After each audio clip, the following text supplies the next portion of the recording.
administração dos presbíteros da igreja, né? Então, o presbítero Anderson, como o irmão bem viram, estiveram aqui no domingo passado, esteve à frente do trabalho da igreja. Hoje, né, a gente está revezando, né, e com isso, dando esse suporte, vamos dizer assim, ao pastor da igreja, para ele ter esse momento de férias, né, que ele tenha esse momento de regozijo lá com a família, com ele, enfim, não é que ele tenha ele possa tirar o seu momento. Né? Então, é claro que nós estamos imensamente gratos a cada um de vocês que se fazem presente aqui na igreja nesta manhã, de uma forma de nos prestigiar, não que venha nos prestigiar, é claro, né? De uma forma de vocês virem à igreja prestar culto, não é?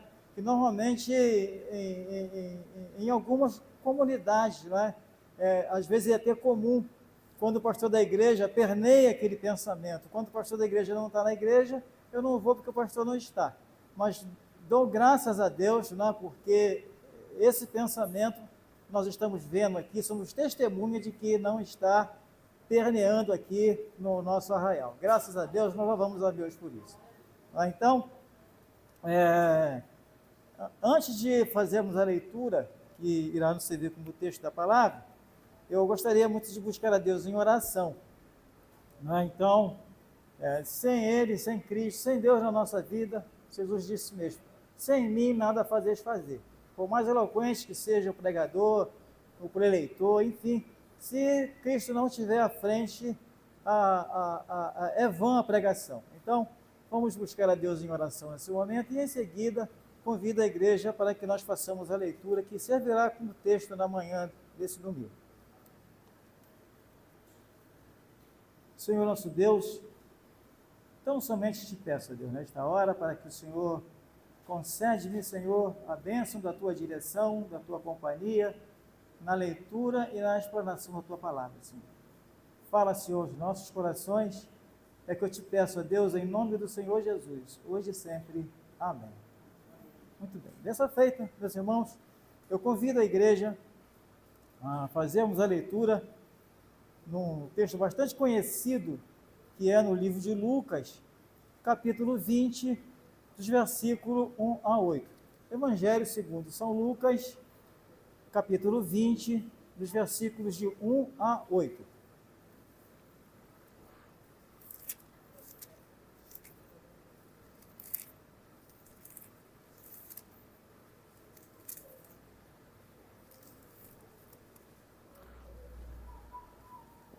Leamos?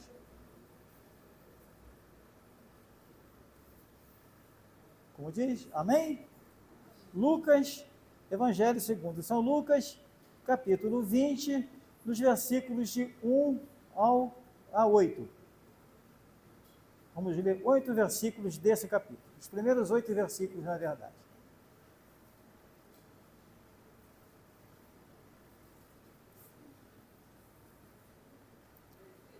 Sim? Oi? Sim, o Evangelho segundo São Lucas, Lucas capítulo 20, dos versículos 1 ao 8.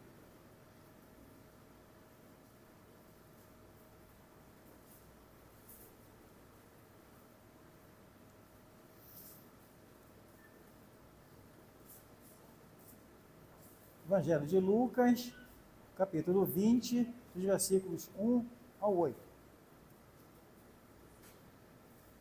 Amém? Então leiamos, pois, a palavra do Senhor. Como é de praxe na igreja, né, para ler os evangelhos, nós ficamos de pé, não é isso? Então vamos fazer a leitura, vamos ficar em pé e vamos assim fazer junto a leitura no livro, vamos ler a palavra do Senhor. Tem como subtítulo essa passagem a autoridade de Jesus e o batismo de João. Bom, aconteceu que, num daqueles dias, estando Jesus a ensinar o povo no templo e a evangelizar, sobrevieram os principais sacerdotes e os escribas, juntamente com os anciãos, e o arguiram nestes termos, dizendo, dize-nos com que autoridade faz estas coisas, ou quem te deu autoridade? Respondeu-lhes, também eu vos farei uma pergunta, dizendo-lhe, o batismo de João era do céu ou dos homens? Então eles arrazoaram entre si, se dissermos do céu, ele dirá, por que não acreditaste nele? Se dissermos dos homens, o povo todo nos apedrejará, porque está convicto de ser João um profeta. Por fim, responderam que não sabiam. Então Jesus lhes replicou, pois nem eu vos digo com que autoridade faço estas coisas. Oremos. Ó Deus, muito obrigado, Senhor, pela leitura da Tua palavra, Senhor Deus, feita na Tua casa, na manhã deste domingo, Senhor. Dá-nos, ó Deus, a graça, Senhor, de poder, Senhor, à luz do Teu Espírito Santo, Senhor, interpretar, de ser o Teu instrumento nesta manhã, Senhor. Pois te peço em nome do Senhor Jesus, hoje e sempre. Amém. Amém. Sentai, meus irmãos.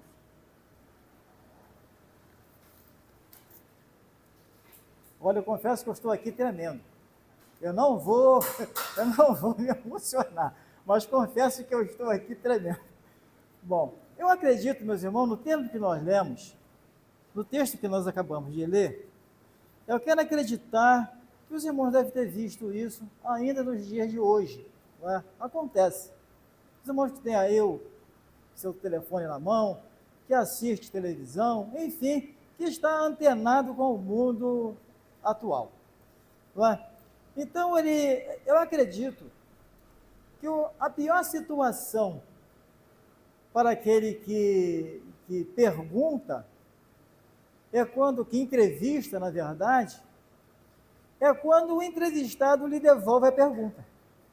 Não, porque ele, psicologicamente, está preparado para perguntar, não para responder. Mas deve ter acontecido aqui, com essas autoridades da época de Jesus, ato não tão diferente assim. Mas até porque Jesus, naquele dia, eu acho que ele não estava muito disposto a responder essas perguntas, não, porque, na verdade, ele já havia respondido. Em outras palavras, porque a vida do Senhor Jesus, ela foi pautada em 3 etapas. E isso a Bíblia, ela nos mostra, ela não nega essa informação.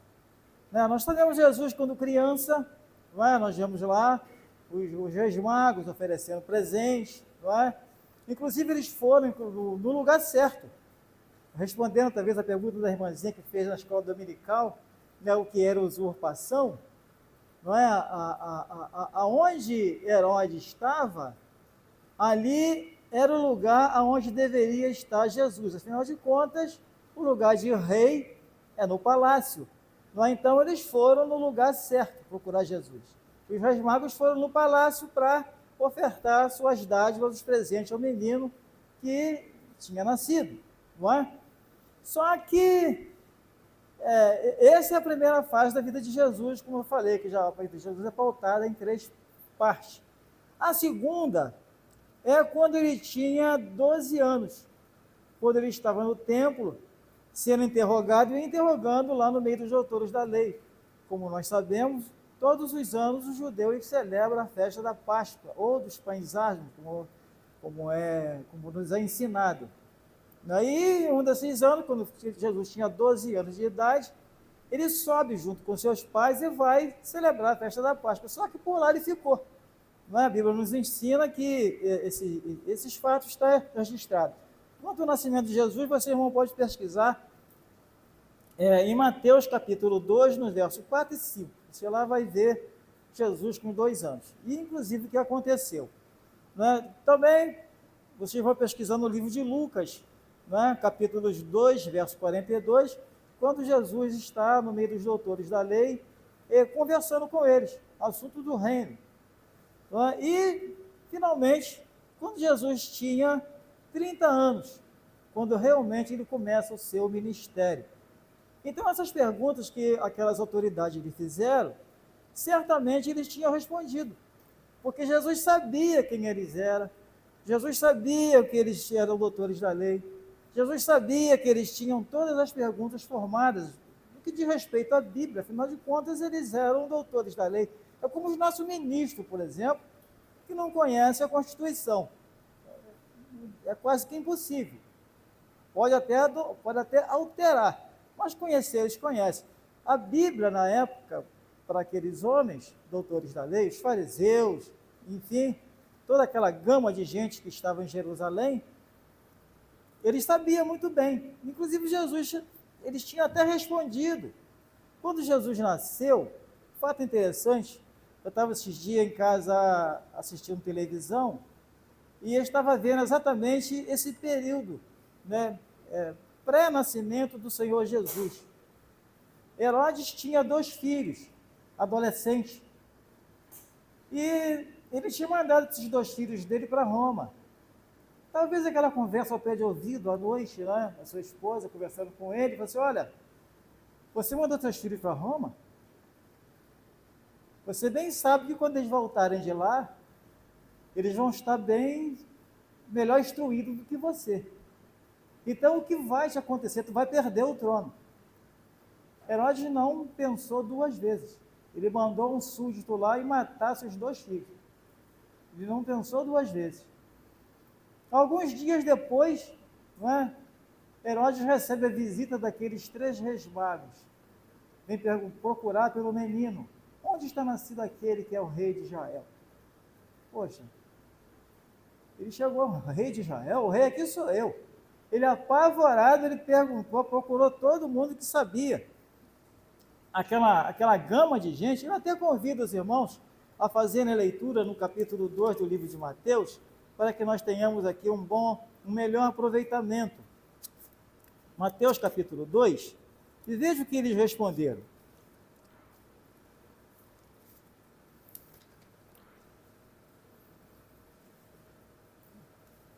Mateus capítulo 2, no versículo 5. Não é? Eles fazem uma pesquisa. Na verdade, o que nós queremos chegar é o seguinte, a visita dos magos. Vou ler do versículo do capítulo 2 de Mateus ao versículo 6. Tendo Jesus nascido em Belém de Judeia, em dias do rei Herodes, eis que enviaram os magos do Oriente a Jerusalém, e perguntavam, onde está o recém-nascido rei dos judeus? Porque vimos a sua estrela no Oriente e viemos adorá-lo.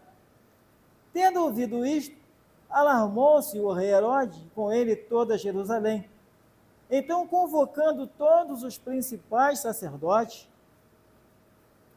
os escribas do povo, os interrogava dele onde o Cristo deveria nascer.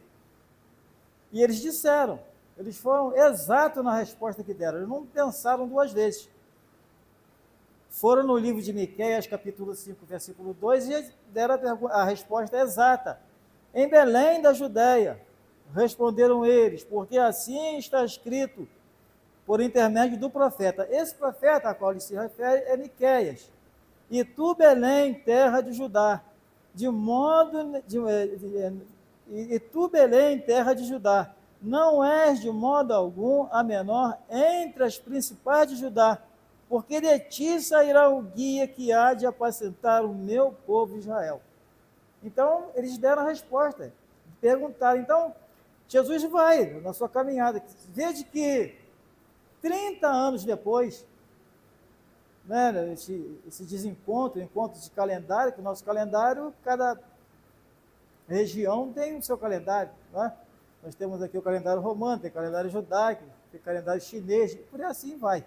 Não é? Então, esse desencontro de data, mas Jesus começa o seu ministério com 30 anos de idade. 30 anos depois, esses mesmos homens fazem a mesma pergunta para ele, de uma forma diferente. Não é? E eles responderam para Herodes. Então, Jesus ele vai cumprir sua missão, como nós limos, como nós vemos. Então, ele é excluído do seu lugar quando nasce, e quando ele atinge a sua maioridade, também é expulso, porque o lugar de Jesus era todo no templo. No templo ele ia de vez em quando, não é? Ele não tinha como moradia no templo, como aqueles homens, aquelas autoridades eclesiásticas tinham. Eles viviam ali, os sacerdotes, os escribas, enfim, eles eram doutores da lei, então eles moravam ali, mas ali era o lugar de Jesus. Então eles perguntaram a Jesus, aconteceu que num daqueles dias, estando Jesus a ensinar o povo no templo, a evangelizar, sobrevieram os principais sacerdotes, os escribas do povo, juntamente com os anciãos, e o arguiram, perguntaram para ele, com que autoridade tu faz isso? Isso o quê? Não é? Expulsar demônio, curar enfermo, ressuscitar mortos. Com que autoridade ele faz isso? Com que autoridade ele teve para expulsar aqueles cambistas lá do templo? Enfim, com que autoridade tu faz isso? Jesus também fala para ele, Jesus também lhe faz uma pergunta, né? Bem assim, a nível. Muito embora Jesus sabia que eles não iam perguntar, Jesus sabia qual era a intenção daqueles homens, não, que era mais uma pergunta, não para adquirir conhecimento, mas sim para ter um álibi para condenar, o que na verdade eles fizeram. É como se fosse uma CPI, não é? Os irmãos aí já devem ter visto isso pela televisão afora, né? O que aqueles homens se reúnem para fazer é simplesmente para angariar provas, não é? Lá na frente ele vai absorver alguém ou vai condenar alguém. Então é o que aquelas autoridades da época fizeram com Jesus.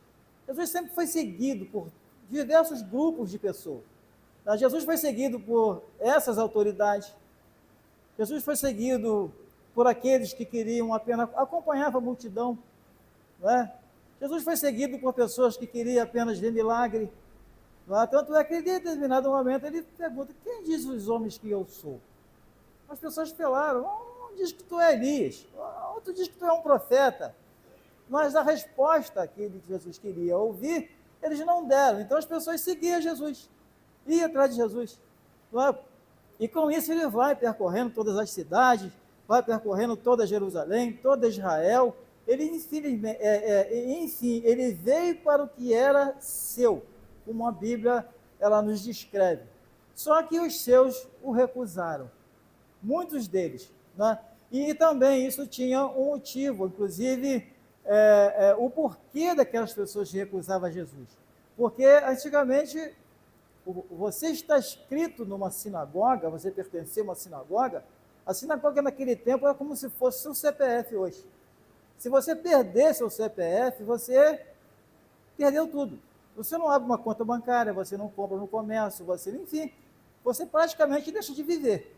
Naquele tempo de Jesus, quando a pessoa ele era excluído da sinagoga, ele era excluído da sociedade judaica. Ele não tinha direito a nada.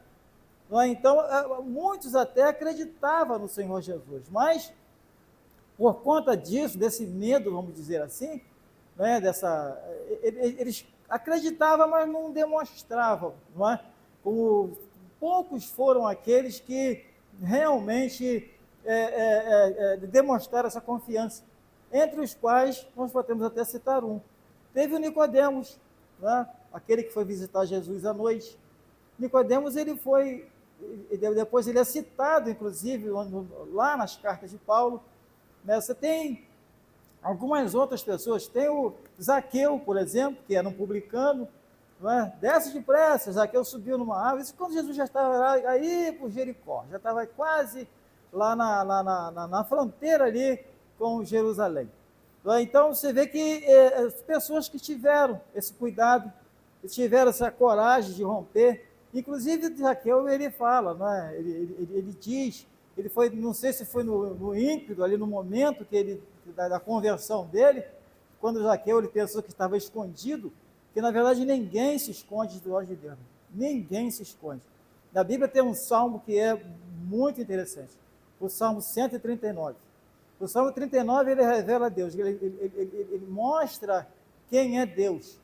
Deus ele é onisciente, ele é onipotente, ele é onipresente, ele sabe todas as coisas, ele está em todo lugar, ele vê todas as coisas, então não tem como se esconder de Deus, não tem como, e as pessoas, benditas aqueles que veem essas coisas. Então, Jesus sabia qual era a intenção daqueles homens ao fazerem esta pergunta, com que autoridade tu fazes estas coisas?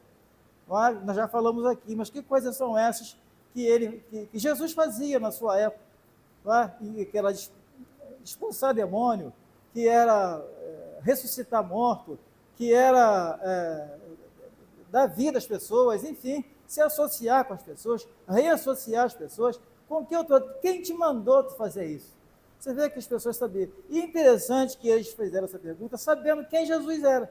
Eles sabiam que Jesus era o Filho de Deus. Eles sabiam que Jesus era o enviado de Deus. Eles sabiam o motivo pelo qual Jesus veio. Né? Eles sabiam. Então, mas por questão assim, vamos dizer, de não querer se envolver. Né? Questão até social. Eles queriam aquele lugarzinho ali. Então se vê que Jesus, mas o motivo maior da vida de Jesus, nós não vamos assim nos alugar muito no tempo, o motivo de Jesus, ele atinge o seu objetivo. Ele atinge o seu objetivo. Você vê que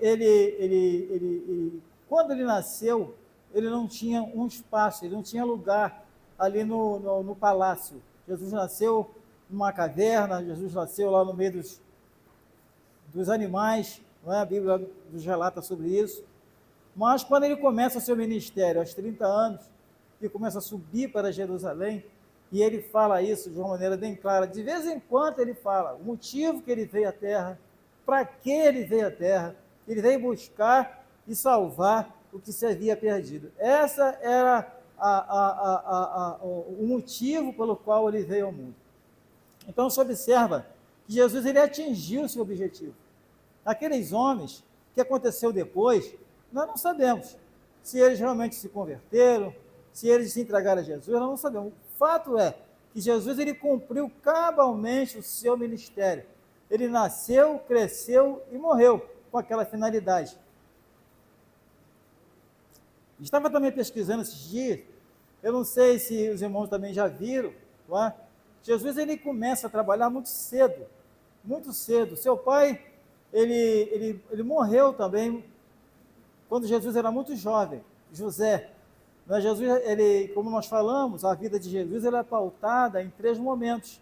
Do seu nascimento, dos 2 anos, a gente sabe de quem era Jesus, depois ele reaparece aos 12 anos, e depois aos 30 anos. Nesses 3 anos ele cumpre o seu ministério. Cabalmente ele sai de lá da Galileia e vai até Jerusalém. Fato é que em Jerusalém, e ele sempre dizia para os seus discípulos, olha, vamos subir, eu vou para Jerusalém, lá eu vou ser entregue, lá eu vou morrer, lá eles vão me matar. Alguns até diziam, o que é isso? Não faz isso não, pô, tu é muito novo, como é que tu vai morrer? E a gente, como é que vai ficar? Isso eu estou aqui parafraseando, né? Como é que o anjo vai ficar? Não pensa nisso não, meu irmão, que é isso? Pode parar com isso. Não, mas não, eu tenho que fazer isso. Eu tenho que fazer isso, e vocês vão me ver, eu vou morrer e vou ressuscitar. E isso realmente lhe aconteceu. Jesus cumpre o seu ministério. Então, ele fala, meus irmãos, Jesus ele continuando aqui, ele fala, respondeu-lhe também,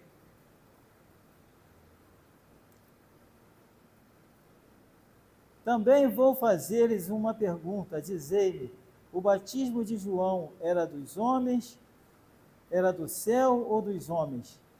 Eles arrazoavam. Estamos lendo o livro de Lucas, no capítulo 20, dessa feita no versículo 4. O batismo de João era do céu ou era dos homens? É quase que impossível uma autoridade naquela época, elas não saberem responder esta pergunta. Não responderam simplesmente por uma questão de vaidade. Eles foram vaidosos. Eu não vou me encurvar diante disso. Afinal de contas, quem era Jesus? Um galileu. Galileu é aquele cidadão do interior. Né? O elemento está lá em Jerusalém, lá no top de linha, está lá em cima. Não é? Uma pessoa que sabia tudo. Lei, justiça, ordem, tudo que diz respeito às leis divinas, aquelas pessoas sabiam. Então, eles não se dobraram diante de Jesus, mas Jesus sabia também. Por que eles não fizeram isso? E a explicação dessa não resposta, os irmãos vão encontrar lá em João 37, 42 e 43. João 37, 42 e 43 está a resposta dessa. Por que o povo de Israel, eles não se dobravam diante de Jesus? Às vezes era por questão de vaidade, outras era por questão de medo, como nós estamos falando.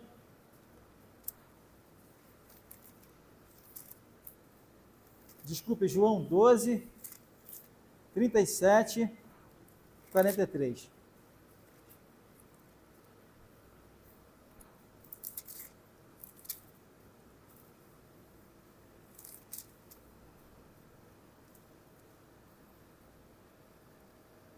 Aqui tem o subtítulo, João 12, 37, fala: explicação da incredulidade dos judeus.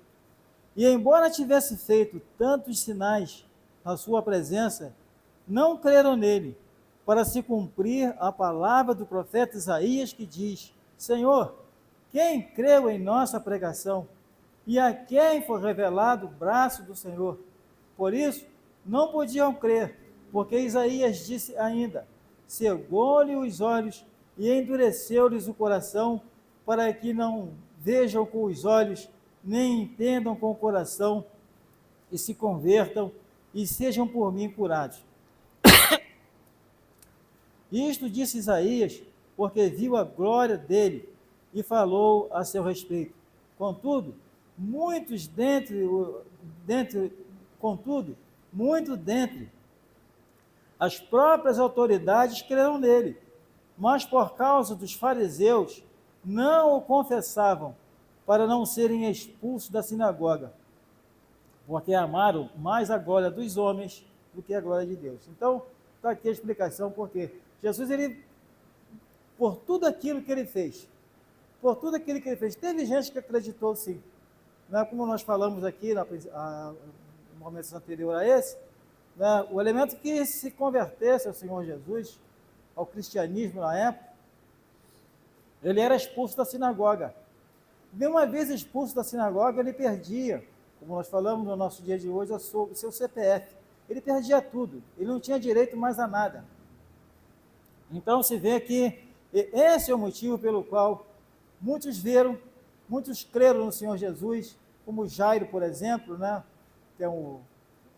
Quando ele vê a sua filha curada, era uma autoridade de Israel, que viu a sua filha curada e creu em Jesus, mas não se sabe se ele manteve aquela fé viva por muito tempo. Né? Nós não sabemos, não estamos aqui julgando, nem podemos fazer isso, claro. Mas tinha uma explicação pelo qual eles não criam. Né? Não podia depositar publicamente, como nós aqui, né, um dia fizemos. Eles não podiam fazer. Ou não fizeram de uma maneira pública. Mas Jesus, ele atingiu o seu objetivo. Quando ele nos dá a maior bênção da sua salvação, a maior bênção da sua vida que Jesus nos deu, nós já estamos assim, finalizando esta manhã o nosso culto. Não é? A maior bênção que ele nos deu está revelada lá em João 3,16. Quando ele nos diz que Deus amou o mundo de tal maneira que deu o seu Filho unigênito para que todo aquele que nele crê tenha a vida, não pereça e tenha a vida eterna. Esse foi o ponto alto da vida de Jesus, esse foi o momento crucial dele. É bom lembrar que Jesus entrou lá como peregrino, como pecador, como forasteiro,